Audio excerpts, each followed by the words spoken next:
ఎన్నికల్లో ఒక్క ఓటు కూడా ఎంతో కీలకం.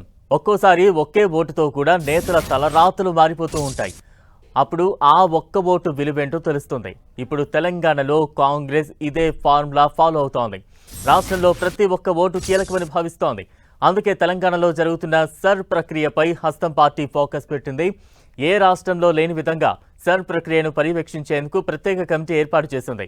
ఈ సర్ ప్రక్రియ ద్వారా ఓటర్ల తొలగింపులో ఎలాంటి అక్రమాలు జరగకుండా అర్హులైన పేద సామాన్య వర్గాల ఓట్లు తొలగిపోకుండా కాపాడేందుకు ప్రత్యేక కమిటీ ఏర్పాటు చేసింది. ఓట్లు తొలగిపోకుండా ఉండేందుకు ఈ కమిటీ పర్యవేక్షించనుంది. ఎలక్షన్ కమిషన్ సమన్వయానికి పులిపాటి రాజేష్ కుమార్, పరిపాలనా సమన్వయానికి గంప వేణుగోపాల్కు బాధ్యతలను అప్పగించారు టీపీసీసీ చీఫ్ మహేష్ కుమార్ గౌడ్. అలాగే 17 పార్లమెంట్ నియోజకవర్గాలకు ప్రత్యేక ఇన్ఛార్జీలను నియమించారు. బూత్ స్థాయి నుంచి పార్లమెంటు స్థాయి వరకు ఎస్ఐఆర్ పర్యవేక్షణ చేయనుంది ఈ కమిటీ. సర్ ప్రక్రియలో ఎదురయ్యే సమస్యలను ఈసీ దృష్టికి తీసుకువెళ్లనుంది కమిటీ. కాంగ్రెస్ నేతలతో సమన్వయం చేస్తూ సమస్యల పరిష్కారానికి చర్యలు తీసుకునేలా కమిటీని ఏర్పాటు చేశారు. ఇప్పటికే సర్ విషయంలో సీఎం రేవంత్ సీరియస్ అయ్యారు. కొందరు నేతలు అలసత్వం వహిస్తున్నారని, అదే జరిగితే పార్టీకి తీవ్ర నష్టం జరుగుతుందని హెచ్చరించారు. స్వయంగా మంత్రులు, ఎమ్మెల్యేలకు స్పష్టం చేశారు సీఎం.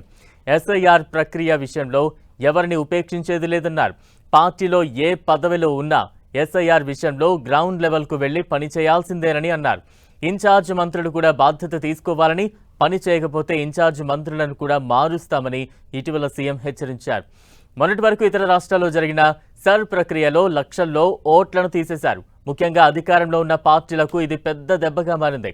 బెంగాల్, బీహార్, తమిళనాడు లాంటి రాష్ట్రాల్లో ఇదే జరిగింది. ఇప్పుడు తెలంగాణలోనూ జరుగుతుండటంతో రేవంత్ దీనిపై ప్రత్యేక దృష్టి పెట్టారు. సర్ ప్రక్రియను దగ్గరుండి పర్యవేక్షించాలని, ఒక్క ఓటును కూడా అక్రమంగా తొలగించే వీలు లేకుండా చూడాలని నేతలకు ఆదేశించారు. ఓటర్ల తొలగింపులో అక్రమాలు జరగకుండా కమిటీ వేశారు.